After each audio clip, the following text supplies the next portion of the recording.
What is going on, guys? This is Crozin, and welcome back to another Baldur's Gate 3 build. This time, we finally have Minthara. I've been wanting to do a Minthara build for so long. I only had her on an honor mode playthrough back then though, so I couldn't really test out too many builds with her, but now is different. And this build is not going to be your conventional Paladin multi-class build. You know, we're not going to be Paladin Sorcerer, not Paladin Lock, or Paladin Bard. We are going Vengeance Paladin slash Gloom Stalker Ranger, and this build has so much burst on the first turn, and you also have so many different options to spend with your bonus action that it's going to make for a very unique and interesting way to play a Vengeance Paladin multi-class. So let's take a look at the build. So beginning with our ability points and our starting class, the first thing you want to do is go ahead and select the subclass Oath of Vengeance, and now we can start on our ability points. And there's really only two ability points that are significant for a two-handed heavy weapon paladin, and those are Strength and Charisma. So I like to keep both of these at 16. As far as Strength, I don't expect anyone to use the Hag's Hair on Minthara, so there's no need for 17 Strength there. Although you can use the Potion of Everlasting Vigor in Act 2, and that'll get you up to 18 Strength that way. From there, I like to go with 14 Constitution just for the health and also for the Constitution saving throws. That'll just keep your concentration alive just a little bit longer.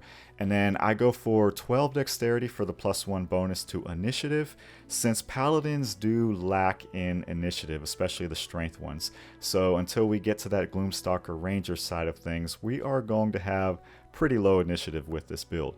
So at that point, I just go for 8 Intelligence and 8 Wisdom to wrap it up. And then for the skill proficiencies, the best ones here will be Athletics. And then if you do plan on using Minthara for any kind of dialogue checks, then you may as well pick up Intimidation here. So now we could go through the level path all the way up to level 12, and at level 2 we do gain our first fighting style. So what we want to do here is go with Great Weapon Fighting, since we are going to be using two-handed heavy weapons. And then you do get 5 prepared spells. What I like to use here would be Command, because Command can have so many good uses in enemies or NPCs dropping their weapons. Compel Duel if you want to tank a certain enemy. Bless is always nice. Cure Wounds, and then if I do use any of these smites, I will use Thunderous Smite.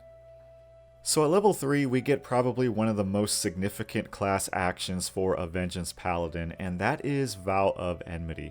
What Vow of Enmity will do is it will allow you to gain advantage for 10 straight turns if you cast this on yourself. A lot of people say this is a bug, but it still hasn't been fixed in over a year, so I don't see this getting fixed anytime soon. But Vow of Enmity is so powerful, and it's really going to dictate how we are going to set up our feats for the remainder of our level path, and you can use Vow of Enmity after every short rest. So make sure that you use this as soon as you hit level 3.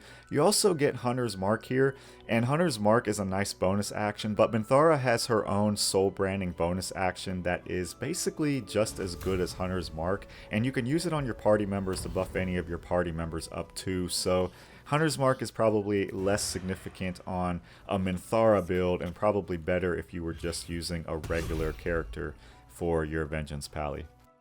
So at level 4 we get our first feat, and in most cases I would probably go with Ability Improvement here, but because we do have free advantage for 10 straight turns with Vow of Enmity, Great Weapon Master is going to pair up so nicely, especially early on in the game, because you're not really going to suffer too much from that -5 attack roll penalty, and if you do, you could still toggle this on and off, and then when you do get a critical or you land a kill, you will be able to get a bonus action melee weapon attack in. So this is a very good feat to get at level 4. At level 5, we get some massive upgrades, the first one being extra attack, and that's why we want to go 5 straight levels before we multi-class into anything else. And then we also get a really good Oath spell with Misty Step that we can use with our bonus action. We also unlock level 2 spells. Now I'm not too fond of any of these level 2 spells. You can use Aid, however, if you don't have another party member that has Aid. And then from there, I would probably just put on Shield of Faith and Heroism. You could also mess around with Searing Smite or Wrathful Smite, but remember that these do use an action as well as a bonus action. So in most cases, you're better off just using your regular Divine Smite from a reaction. So at level 6, I like to use this to put the last point in the Paladin for Aura of Protection. This will give not only Minthara but all of her allies +3 bonus to saving throws because we do have 16 Charisma. So go ahead, put that point in the Paladin at level 6, and then at level 7, this is when we can multi-class into a Ranger. So what I like to do for the favored enemy is just use Bounty Hunter. And then for the Natural Explorer, I like to go ahead and use Wasteland Wanderer. That way we get nice fire resistance. If you are using the Helldusk armor, then you could probably go for cold resistance here if you did manage to get that in Act 1. Otherwise, just stick to Wasteland Wanderer Fire. And then for our abilities, you really can go with anything here. I mean, we got like a negative to most of these, but we do get a nice bonus to our stealth. So I just go with stealth, even though most heavy armor will give you a stealth disadvantage. So at level 8, we do get 2 spells and 1 fighting style for our second point into Ranger. So for the spells, I like to go for Ensnaring Strike since we did get Bounty Hunter with the first point in Ranger. And then at this point, you could go with anything else that you want here. If you don't have a party member that has Long Strider by this level, then you might as well pick that up too. And then for the fighting style, you actually have 2 different options here.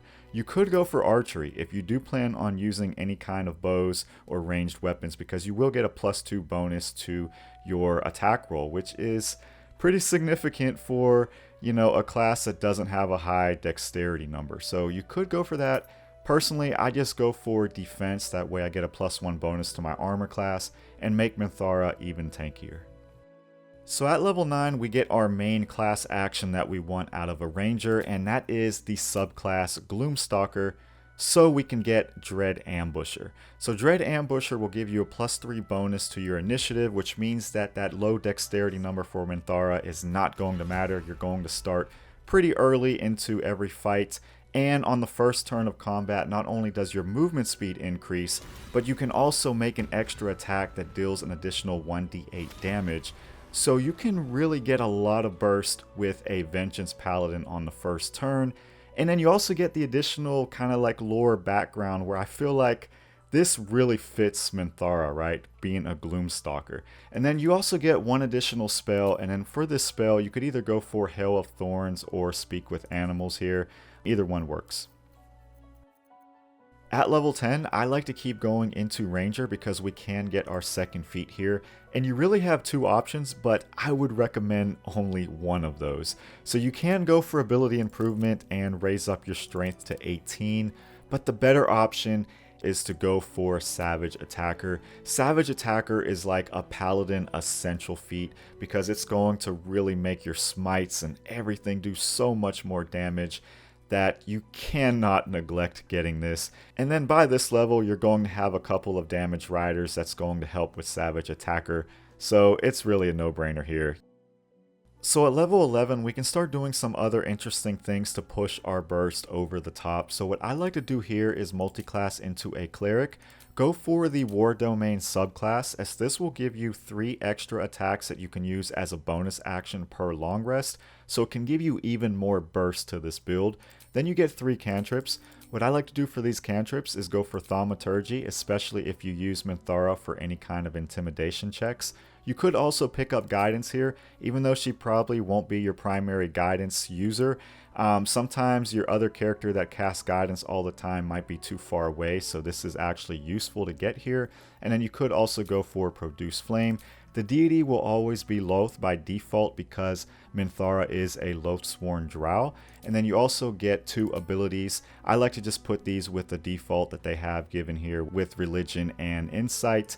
And then you get 1 prepared spell because we have a very low Wisdom. That's not really going to matter too much. Just go for Sanctuary. This is by far the best level 1 spell that you can get for a Cleric dip. And finally, we hit our last level here at level 12, and I like to go for something with a little bit of flair that we can add to this build. So I go for a 1 level dip into a Warlock. So you want to go for the Great Old One subclass because you do get Mortal Reminder, which means that every time you land a critical hit, that creature and all nearby creatures must succeed a wisdom saving throw or they will become frightened until the end of their next turn. And the good news is that by level 12, you should have a lot of gear that gives you very high critical hit chance. So they pair up very nicely with this build. And then you do get 2 extra cantrips, so you might as well just go with Eldritch Blast here, maybe Mage Hand or Minor Illusion, depending on what you want. And then you do get 2 spells. The 2 that I would recommend here would be Armor of Agathis and Hellish Rebuke. Really, we're not going to use these at all though. You're only going to get a level 3 upcast of Armor of Agathis, so it's not going to be super powerful, but you may be able to use this before a boss fight. So next up, we can look at our equipment setup for Minthara. So by Act 3, what your main goal will be is to go for all of the items that will give you a higher critical hit chance. And that means the Deadshot Bow as well as Saravok's Horn Helmet. So those are going to be basically what you're going to rush for as soon as you hit Act 3, as well as Gauntlets of Hill Giant Strength. This will get you up to 23 Strength. Remember, we only had 16 through our levels. And then that way you can drop strength down to 10 and then go for higher dexterity and constitution and wisdom. And so from there, I just went with other items like Cloak of the Weave in order to get a +1 bonus to my spell save difficulty class. That's going to pair up really well with our Warlock Dip and Mortal Reminder for the critical hits. I go for heavy armor here, so Hell Dusk armor. You have a lot of different options throughout the game though, such as Luminous armor, as well as the Adamantine Splint armor that you get in Act 1. That way you're going to be immune to critical hits. I go for the Evasive Shoes for the +1 bonus to my armor class, but you can also get by with the Disintegrating Nightwalkers for Misty Step. And then for the amulet, I go with Broodmother's Revenge. And when you combine this with Ring of Regeneration that you get in Act 3, you basically have your weapon coated with poison every turn for that extra damage, and it's really nice, and it just fits the whole Gloom Stalker vibe too, in my opinion. And then, you know, the ring will give you that Paladin vibe. So I go for Caustic Ban. You might as well go for this too. We're going to have so many attacks that Caustic Ban is going to be super useful, and you could get this in Act 1. As for the weapon, Baldurin's Giant Slayer will be the best weapon once you get into Act 3, but you have a lot of different weapons that you can go for throughout the game. Drakethroat Glaive will be great for Act 2. You also have the Swarveled Bees Wound Seeker, I hope I pronounced that right, which you can get in Act 1. This will kind of bypass a little bit of the Great Weapon Master attack roll penalty. Unseen Menace is also really good because this will give you advantage because the weapon is invisible. And then for the bows, you could go for Bow of Awareness. You also have Darkfire Short Bow that you can get in Act 2, which will grant you haste, since we're not going to be able to get haste with only 6 levels in Paladin.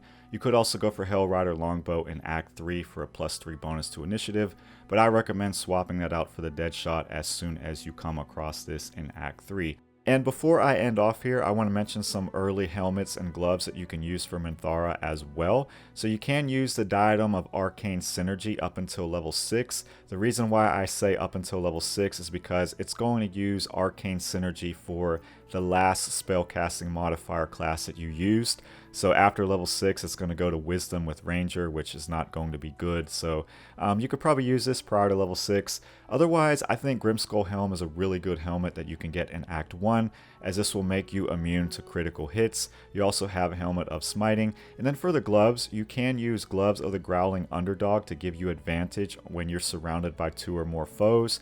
You also can use Gloves of Dexterity, not only for the higher initiative that you will get for Dexterity, but also the +1 to your attack rolls.